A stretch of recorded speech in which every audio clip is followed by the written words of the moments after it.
It's time to play Eventing Manager. Compete against your friends for your country and win prizes using the fantasy football-styled Eventing Manager game.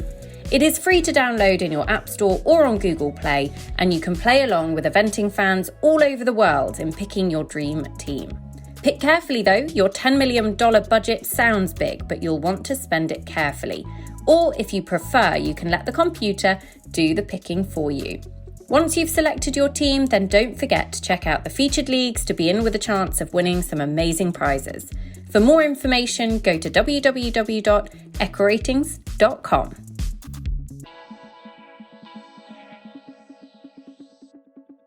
Welcome to the Echo Ratings Eventing Podcast.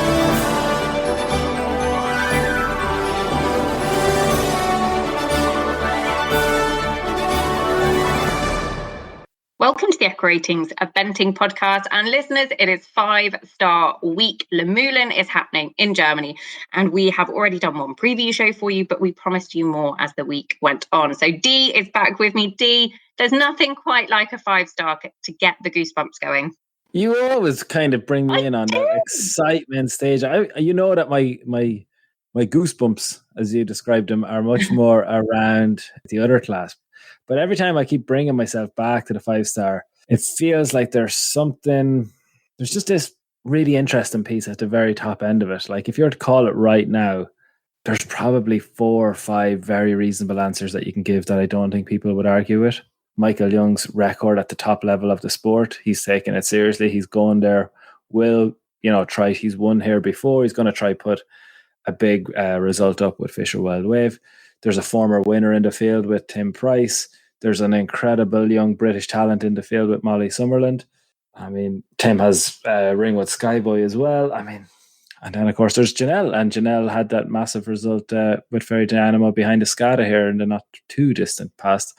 So yeah, I think you could absolutely end up on any of these horses and make a really strong case. So I suppose, Nicole, we break down a few of them, but I'm not really wedded to anyone yet in terms of which way I'm going to go. By the end of the show, no doubt, I will have a very, very strong opinion.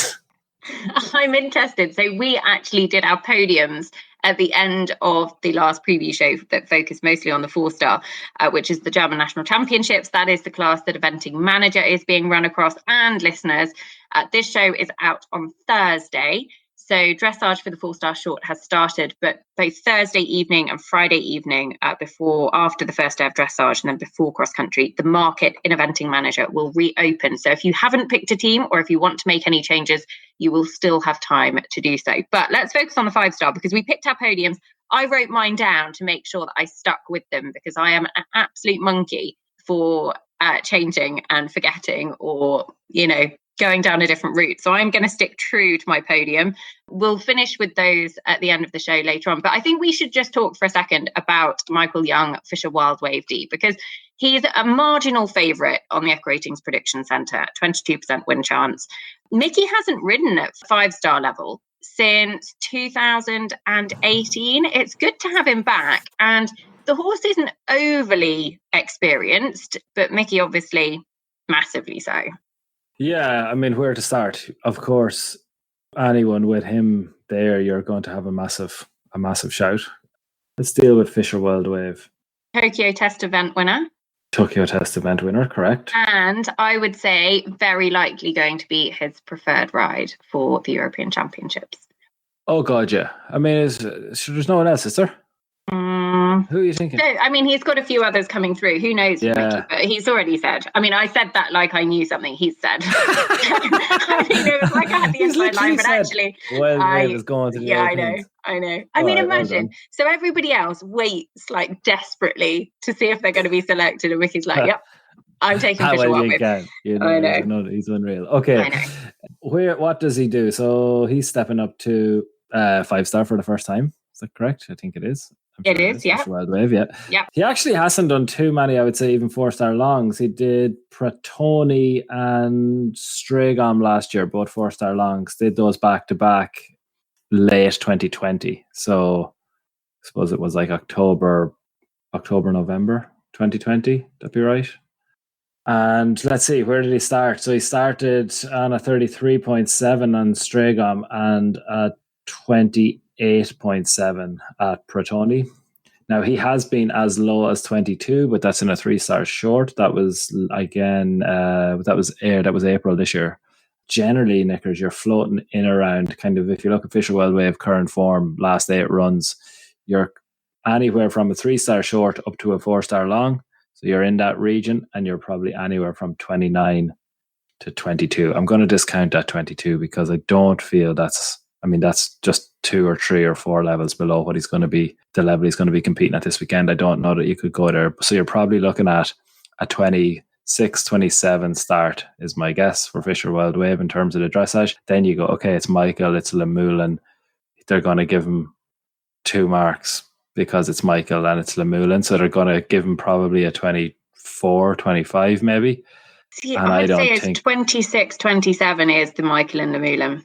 Do you? Yeah. Yeah, I don't get me wrong. He's a very, very good horse, but it isn't often that you see Mickey go out and get a 33, for example. The horse averages 28.9 from his last 9 internationals. But what do you think is the halo effect? What will you give him? Will you give him an extra mark or an extra 2 marks? Yeah, but I'd still say he's going to be around the 26, 27. I could be wrong, but I'd say. Yeah, no, that's fair enough. Okay, I'll go with that. But let's say it's 26, at a push 25. He's probably going to start 4 marks behind Ascona M, if that's the area that he's in. Would you say Ascona M can get down that low into the low 20s? Well, she scored a 20 in Mill Street. Yeah, she's a goddess. Yes, a 4-star short. But I would say when we get into those that could go ahead of him in the dressage, you're probably going to be looking at Tim Price's horses first off, and Ascona M would lead those. Well, looking at my list here, there's a couple who will probably be reasonably close, but I don't think they'll be. I still think even at a 26, 27, they'll probably still be in the top 3 or 4 or 5 or 6. I don't think they'll be too far off the pace, which is different when you consider. We have a much smaller 5-star here. This is probably the smallest 5-star maybe since one of the big Adelaides, one of those kind of Adelaides that got really cut up. You just don't read. This could have probably been the biggest ever Luhmuhlen, the best ever Luhmuhlen, and what a disaster for them to say no, you can't come. Oh, by the way, you can't come at the last second. I know, it's kind of heartbreaking, isn't it? I was at Bicton, and it was Saturday late afternoon when news kind of filtered out that obviously everybody had redone all of their plans. And so essentially, if you're not familiar, listeners, then what happened was Luhmuhlen entries came out. They were absolutely incredible. And then the German government said that you couldn't travel from the UK. You had to go through a certain quarantine period, et cetera, which is how people like the Prices and Molly Summerland have managed to go out there, because they changed their plans and went very early. Andrew Hoy the same. But then news came through Bicton after the long formats had gone cross country that actually you could go under an elite athlete exemption. But a lot of people had already gone cross country and they hadn't drawn their horses' bloods necessarily. A few of them had, Emily Chandler being one, I believe, so hence why she was able to reroute when her cross-country didn't go to plan. But it meant that actually time had completely run away from people in terms of being able to kind of reroute and change their plans again. So a few people managed it, but not as many as we would have perhaps loved to have seen. But, it is what it is. It's been a challenge over the last couple of years anyway, and it's just brilliant to be able to get a 5-star. And there's going to be a few people making a mark for themselves. Molly Summerland, we'll talk about her being one. But Michael Young, deservedly the favourite. And it'll be interesting to see this horse stepping up to 5-star. I would say out of his 4-star long formats, he didn't complete at Stragon. So he just went rerouted to Bertoni. I'm going to have to stop you there. When we say deservedly the favourite, is he deservedly the favourite? He's never... Mickey is deservedly the favourite. I would say that if you're looking at other 5-star winners in the field of Tim Price, Ascona M, who's the defending champion from 2019, which feels really weird to say, but she's the defending champion. Then you've got obviously Janelle and Ferry Dynamo, Ringwood Skyboy, the Burley winner. They've all won at 5-star. They've been proven. So yes, they might feel that actually they have higher chances. Let's make an argument for them. So the one thing I would say on Fisher Wild Wave, I say it's a disgrace that you think that Fisher Wild Wave is favourite. The horse has never been to a 5-star. Michael can't remember the last time he was at 5-star.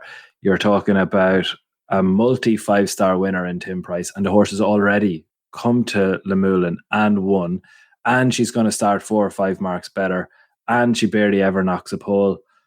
I cannot believe that you think, and by the way, I cannot believe that the Prediction Centre thinks that Michael Young has a 2% better chance at winning. Now, when you get down to your 1 and 2%, Nicole, I wouldn't worry about too much. 22% and 20%, you can basically say those two are top of the market.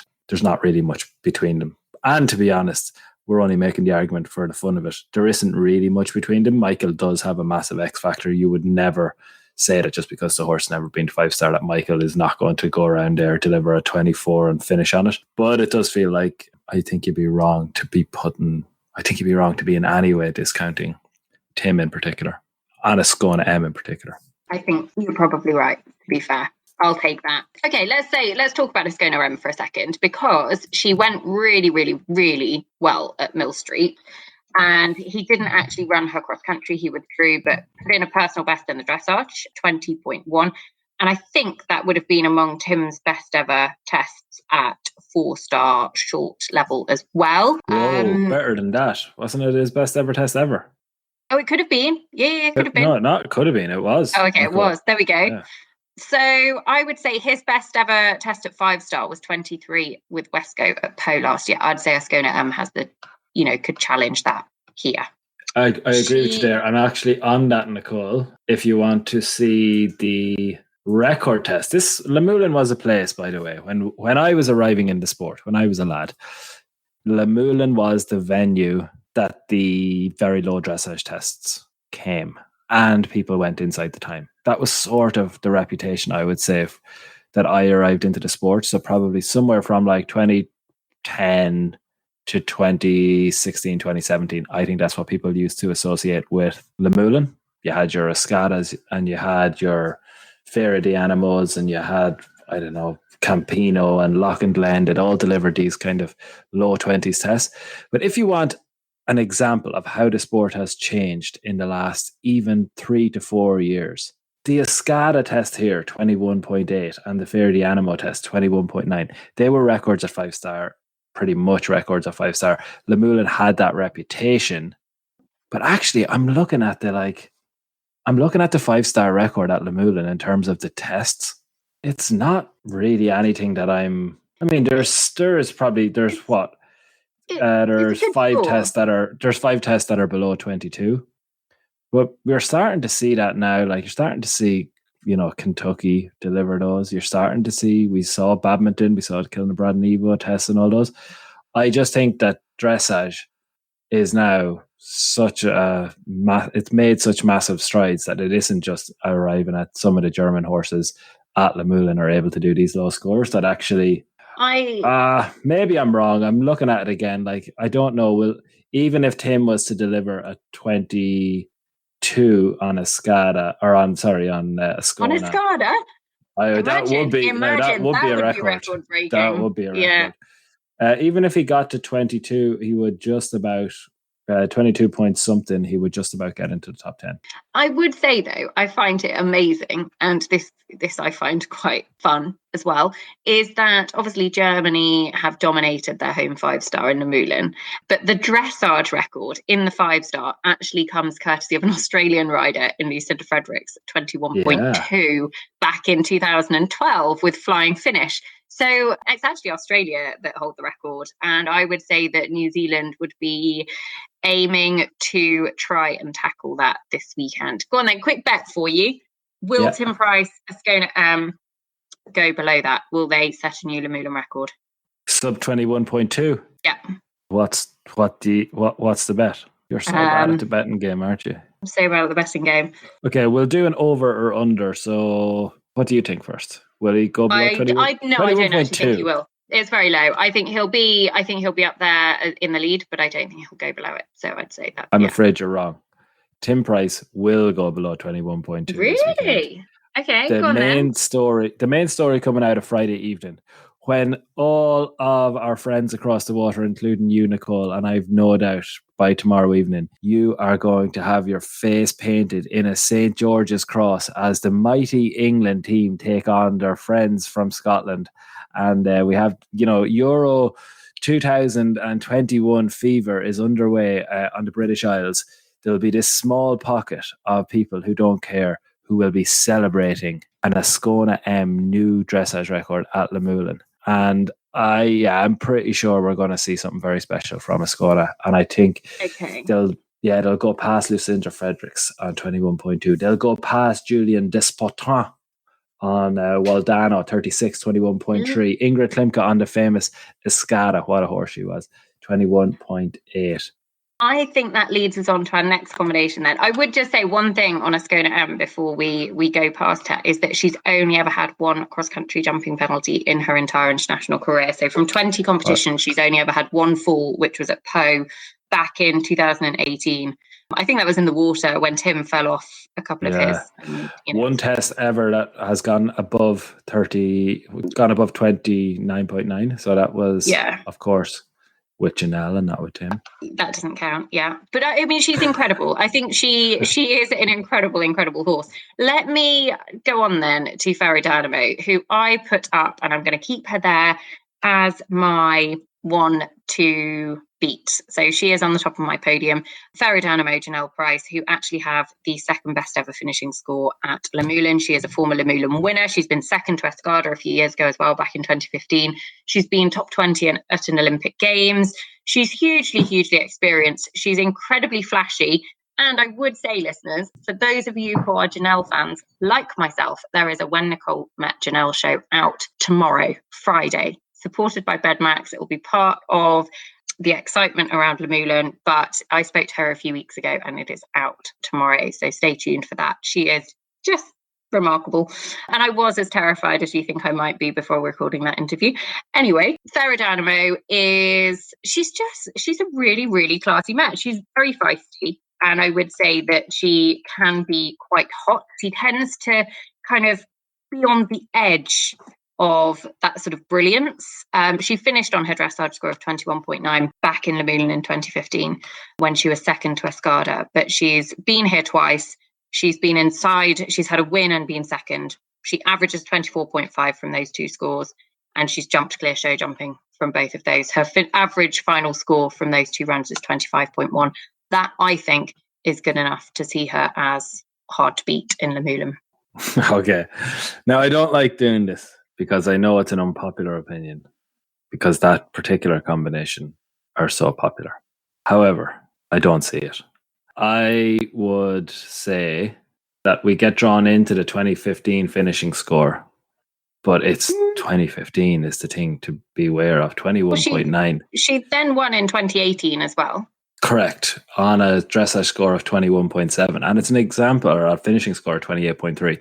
Totally fine. All the 5 stars are won in around that 28 traditionally, unless you have your husband riding a mare that can deliver a potential 20, and suddenly you see that the sport is now changing, that you can actually, you've probably got to start sub 25, because if there's a few people who can start sub 25, and unless the course is like the day Janelle won badminton, where nobody is able to make the time really, apart from a classic Moe, or nobody is able to make the time at Con 2014, apart from a class, unless you get that type of 5-star, you need to be probably starting below 25. And my worry here, if you look at the dressage scores of late, Mill Street 32.3, Po 36.9. She was very feisty in Po. But it could go that way, but it might not. You never know. Yeah, I like, look, Fairy Dynamo, as I say, like, I can feel myself getting hot just saying this, because you feel yourself being like, God almighty, you actually got to say that out loud about Fairy Dynamo and Janelle. But my feeling is that they're probably likely to, like, their best result is Aachen. So when it gets, like, not a best result in the last kind of 5 or 6 that you can see as a starting point is Aachen. When they want to deliver I know that like the head will be on this weekend. Janelle will be so focused on Fair the Animal. It's going to be special. As you say, potential that it bubbles over. They would have been focused at pole. My feeling is that on a good day for them, they probably come out of there with something like a 27, 28. I think they're probably a couple of marks behind Fisher Wild Wave. I think they're probably a good few marks behind Ascona M. And then it depends a little bit, would we potentially get a tight time? Would we potentially get, would Fisher Wild Waves jumping come under pressure? He's had a 20 in his last few, and now he's stepping up to 5-star. You're talking about massively experienced mare who's done this at Aachen, who's done this here, who's multiple top 5s at 5-star now for this girl. However, I think you need something in the cross country, or I think you need something that pulls back. I think for me, her point that you need to look at is her dressage, because she loves the venue. She can, however, blow up in the dressage like she did at Po. If she is down there in her best of her form, in her mid to low 20s, then Sarah Dynamo this week is going to be on song, and she's going to be close enough to challenge. So I'd just say, watch them in the dressage. I have faith, Janelle. I am keeping you on top of my podium. And I think we ought to talk about somebody else other than the Price. I would just say Ringwood Skyboy and Tim Price are also in the field. And actually, the horse is a Burley winner. I would just point out that, he's an incredible 5-star horse. Burley is a very, very different challenge to somewhere like Luhmuhlen. He would thrive under that really tight time. He would thrive under that cross-country test. And so that would be, watch out for them if that sort of situation occurs, because let's be honest, the horse has bags and bags and bags of experience. I think has been to, I'm going to tell you how many times he's been to 5-star now, because plenty is going to be the overview answer. He has been to 5-star 16 times, and he averages 29.7 in the dressage, which sub 30 from 16 runs at 5-star is incredible. So just, watch out for them there. Okay, let's move on. Molly Summerlindy, who I know we have both spoken about before, we are both rooting for this week, and Charlie van der Heijden. They were top 10 at Po on their 5-star debut. I would say somewhere like Luhmuhlen would absolutely suit this combination. I think they have a great chance. Yeah. Now I'll tell you the truth here. If I probably don't think there's a massive scoring difference between Fair the Animal and Charlie van der Heijden. I think they probably both deliver or can deliver reasonably similar dressage tests. Maybe you'd say Charlie van der Heijden of late, like say the Po result was a 25.5, Aston 4-star short 26.1. They've a couple they did a Burnham Market. They're all 2020 and early 2021 results are the mid-20s, but they can also put in a 32.3 in their last run. There's an answer. They had a very, very short warm-up time, I think 10-15 minutes, and he likes to stretch for 10 or 15 minutes before even thinking about doing dressage. So just discount the 32 from him. No, I'm not I can't discount it. Little Downham last year was 29.5. Buccalo end of 2019. Yes, it's a little bit of time ago, but that was 31.1. And everybody has an answer, Nicole. When you get to know the event writers, there's always a reason. And that's totally fine. I'm with that. But always Sam will tell me that Flamenco's dressage is probably 3 or 4 marks better than it was, and that he got his warm-up wrong at Mill Street. I'm all right with that, but everybody is on the same boat. So you can only really go, if you're going to get into it, you can only really go on what's on the page, and then they can beat you. I would say Fair the Animal is able to go high mid-20s, and I think Charlie van der Heijden is probably high mid-20s, can go into the mid-20s. But the big difference here, I think, is that you'd love to see Molly Summerland, a new name-ish, if you know what I mean, in terms of certainly the very top end of the sport, a new name-ish with a shot at winning the 5-star. Janelle's actually won this already. Yeah. Tim has actually won this already. Michael has won this already. What I don't want to ever get into is not recognizing and just going for underdogs for the sake of it. But also, I don't want to ever miss the fun of the story. Tennis now, oh God, Djokovic and Nadal are going up against each other at Roland Garros again. Isn't this going to be grand? However, Ingrid versus Michael in the Europeans, brilliant. But isn't it great as well to be here, there's one more name this weekend who could have an unreal weekend. I think she'll do probably a 25 start. I think she'll be second after the dressage. I think all of the England fans that I spoke about, the excitement will build and build and build for Molly Summerland. I think they're very, very strong cross country, probably clear inside the time. And then the challenge comes knickers, because I would suggest this last phase will be the problem. A pull down will probably leave them somewhere like 28, 29, 30. And that probably could drop you from first or second or third to third or fourth or fifth or sixth or seventh. And it's the difference, I'd say, between a Luhmuhlen podium and a a Luhmuhlen top 10 or a Luhmuhlen top 6. So my guess here is could be very close to the top, but I need it to be a bit of an outlier day. I need them to jump clear on the last day, and I think that's the challenge. So if we're talking about Ferry Dianamo in phase 1, I think you're talking about Charlie van der Heijden, and all the excitement for me comes on Sunday. She has been working with Jay Hallam, the show jumper, who helps the likes of Laura Collett with her big rides. And so it's a phase she's been working really, really hard on. And I would say we had Molly on a cup of tea show earlier on in the year, which you can go back and listen to, listeners. But she is a genuinely really nice girl trying to make a career out of it in terms of setting up on her own. There isn't a huge amount of backing or, anything to go behind her. She is doing this because of pure love for the sport and drive to succeed. And she is a genuinely nice person. And I really, really hope that she gets a great result this weekend and, that she gets the support that she deserves as well. I hate when you do this. That makes me feel really bad now, when you're kind of like play the human element. And I'm just talking she is. And you know what? And I would say in a very, it's obviously the Luhmuhlen preview show, but Molly has spoken very candidly about mental health and its importance. Yeah. And she is a brilliant ambassador for our sport. So that aside, apart from Luhmuhlen, obviously her having a great shout, I would say she is a very, very talented young rider with a long way ahead of her in sport. Okay, let's move on to a few of the others, because I want to shout out to a couple of the Americans. There have been 2 combinations travel over. Jenny Brannigan, Stella Artois, the lovely little mare, who I have to admit I absolutely loved their round. It didn't finish the way they wanted to in Kentucky, but they were looking absolutely top class until that point.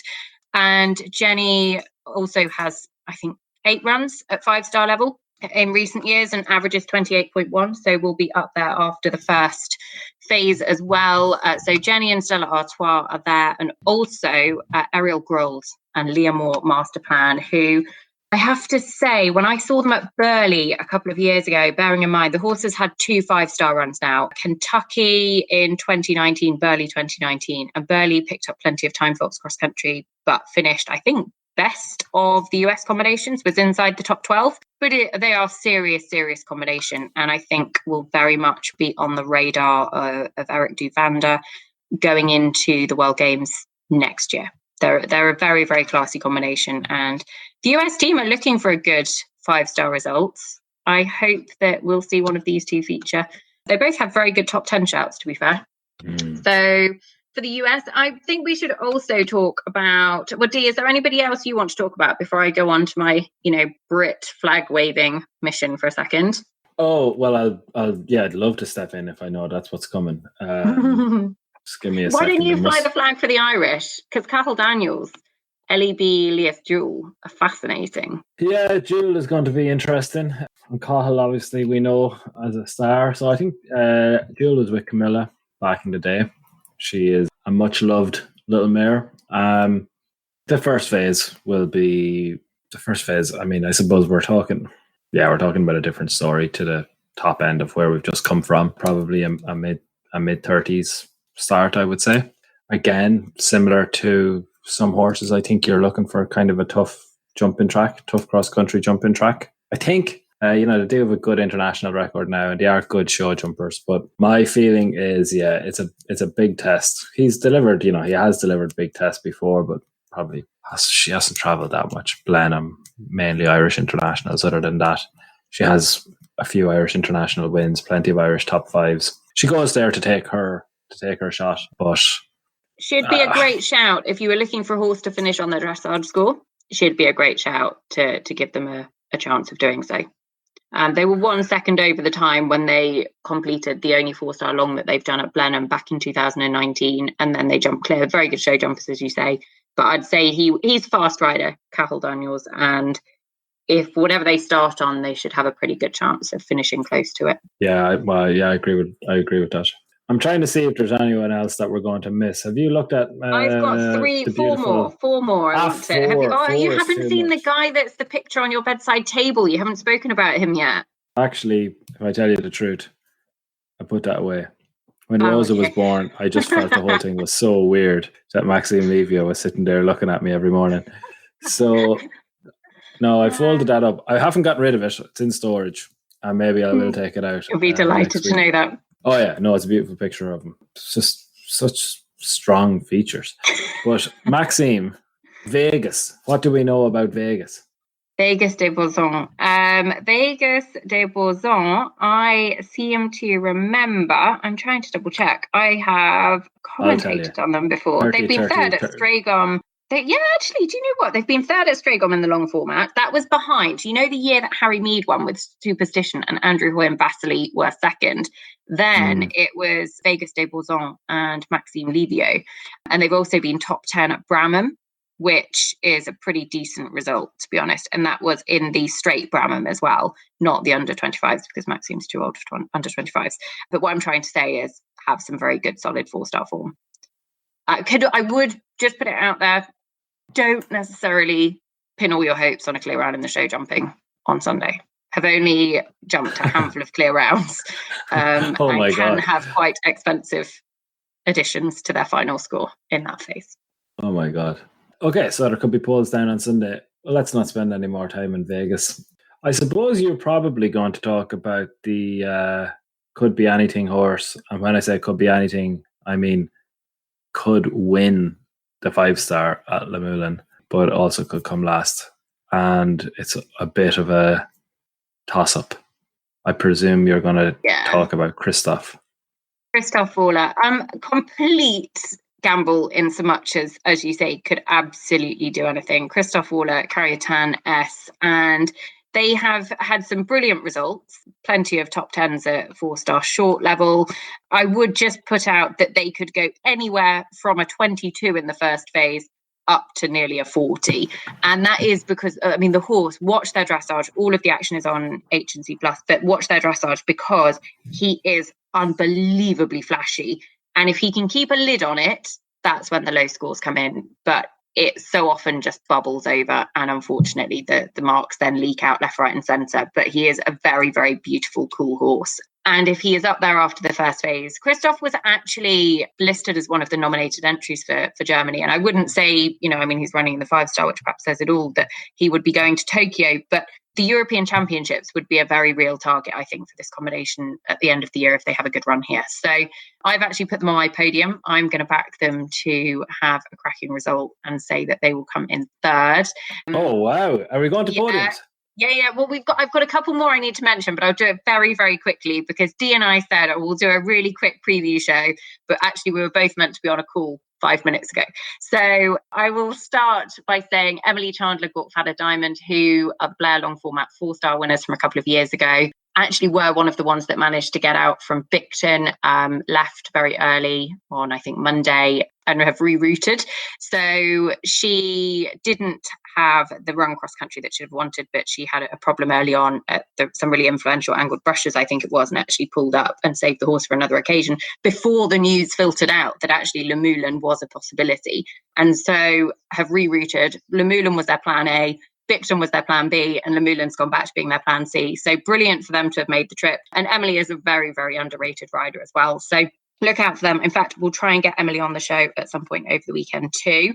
And then David Dole has 3 rides, and he actually has 4 runs at 5-star, and he's got 3 horses entered this weekend. So he's going to basically double his 5-star experience in one weekend. But he's a really, really talented young rider, competes a lot in Europe, and he lines up with Shannon Delquest, Ange de Perignon, and Carney Hoffruer as his 3 chances. So he's the only rider with 3 in the 5-star. And actually, with only a handful of horses, I think there's early 20s, making the final lineup, he's going to be a busy boy swapping between all of those. So David Dole has 3 rides and will be flying the British flag as well. Now, Dee, just quickly, any more for you before we remind everybody of our podiums?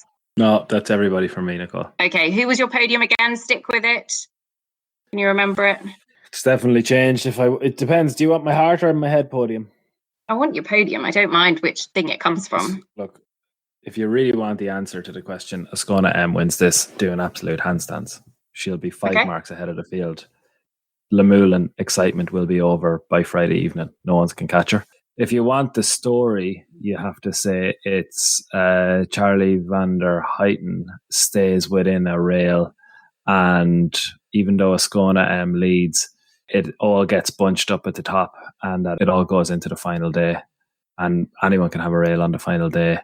Fisher Wild Wave, Michael Young, we've seen him have rails at Poe in particular. We've seen them all have problems. What's your answer? My podium. My answer is that what will happen is it'll be Ascona M, Michael Young, and Jenny Brannigan and Stella Artois in third. And if you want my heart, no. I just want one podium. One podium. That's all I want. Okay, yeah. Otherwise, Charlie van der Heijden will break British hearts by having a rail, and they'll go from 2nd to 7th, and that's what happens. And you'll all be crying. Ouch. Okay, that's a bit harsh, but that's my. If you wanted it. I'm putting it up there that Janelle Price wins with Ferrodynamo, Molly and Charlie van der Heijden are second, and in third, Christoph Waller, Carriatan S. That's the most hard podium I've ever heard. Yeah. What are you doing? Ascona M. Ringwood Skyboy. I don't know. I'm sorry, Tim. I'm sorry, but I've picked Janelle. I'm sorry. On that note, listeners, we hope you enjoy Luhmuhlen this week. Play Eventing Manager, tell your friends, follow Echo Ratings and the Eventing Podcast across all of our social media channels, because we will have lots of behind the scenes podcasts. There will be stats galore, and of course, as I say, Eventing Manager is running. The market will be open after dressage on both days, and then we'll close after the start of cross country on Saturday. So you've still got time to pick your team. You've still got time to make any changes and see if you can be Eventing Manager champion of Luhmuhlen. But for now, Dee, thank you very much. We are going to go and rock up fashionably late for our next meeting. And listeners, we hope you enjoyed this show, and we hope you enjoyed Luhmuhlen. We'll be back very soon with more.